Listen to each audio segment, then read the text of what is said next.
darnos por vencidos, renunciar a la revolución, renunciar al socialismo, rendirnos. Fidel Castro was the world's longest-serving dictator.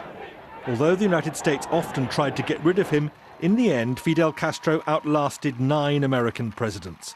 He was a constant irritant to them, a communist leader right on their doorstep. Castro was determined to overthrow the American-backed Batista regime, which happily profited from the corruption and gross inequality of a haven for the playboy rich, dominated by organized crime. So Castro and his band of revolutionaries masterminded a classic guerrilla campaign from their mountain base. On January the 2nd, 1959, the rebel army entered Havana. Castro had triumphed, Batista had fled, and Cuba had a new government, with the legendary Che Guevara among its members. Its promise to give the land back to the people and defend the rights of the poor. Soon afterwards, Castro went to America, saying he wanted to be friends with his powerful neighbor, but he felt rejected when President Eisenhower wouldn't see him. Snubbed by the Americans, Castro claimed he was driven into the arms of the Soviet Union and its leader, Nikita Khrushchev. Cuba had now become a Cold War battleground. April 1961, the Bay of Pigs. This was America's doomed attempt to topple Castro by recruiting a private army of Cuban exiles to invade the island. But the young revolutionary was more than a match for them. Under his command, Cuban troops repulsed the invaders, killing many and capturing 1,000. The evidence is incontrovertible. A year later, the stakes were far higher. American reconnaissance planes discovered Soviet missiles on their way to sites in Cuba. The world was suddenly staring into the abyss of all-out nuclear war.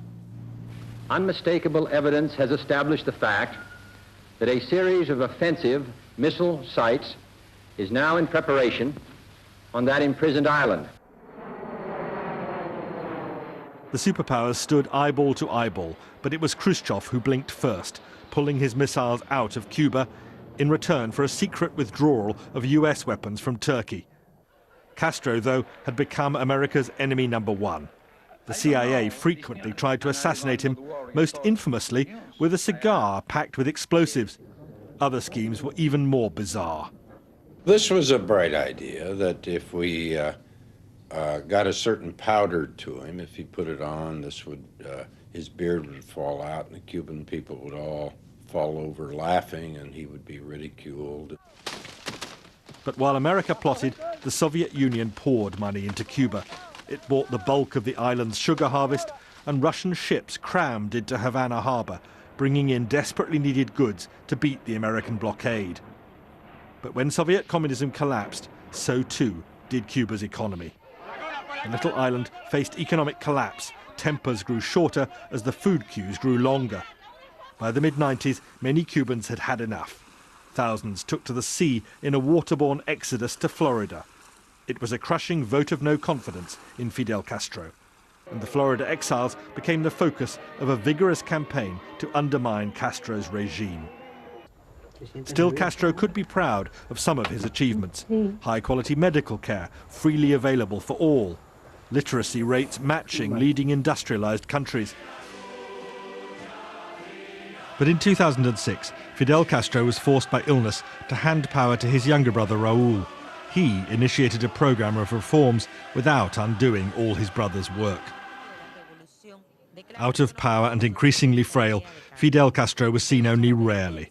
This was January 2014.